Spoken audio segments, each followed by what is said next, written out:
ஆடிப்பெருக்கில் அன்பு பெருகட்டும், அறிவு பெருகட்டும்.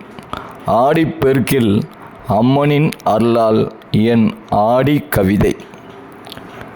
ஆடி பாடி வேலை செய்தால் அலுப்பு இருக்காது என்பதை மறந்துவிட்டு, ஆடி ஆடி நடந்திட குடித்துவிட்டு குற்றங்களை பெருக்கிக் கொண்டோம்.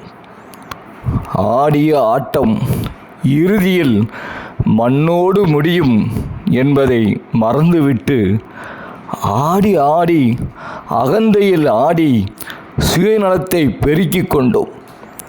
ஆடிக்காற்றில் அம்மியும் பறக்கும் என்பதை மறந்துவிட்டு, ஆடிக்காரில் பறப்பதற்கு வசதியை பெருக்கிக் கொண்டோம்.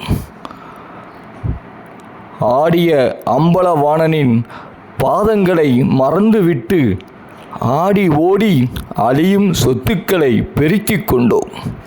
ஆடி மாதம் இறை சக்திக்கு உகந்த மாதம் என்பதை மறந்துவிட்டு, ஆடி ஓடி நம் சக்தியினை பெருக்கிக் கொண்டோம். ஆடியில் பெருக வேண்டியது சக்தி அல்ல, பக்தி என்பதை மறந்துவிட்டு ஆடியது போதும். இனியாவது பக்தியை பெருக்கி இன்பத்தை பெருக்குவோம். ஆடியில் பெருக்க வேண்டியது சக்தியை அல்ல, பக்தியை என்பதை மறந்துவிட்டு ஆடியது போதும். இனியாவது பக்தியை பெருக்கி இன்பத்தை பெருக்குவோம். ஓம் சக்தி, ஓம் பராசக்தி.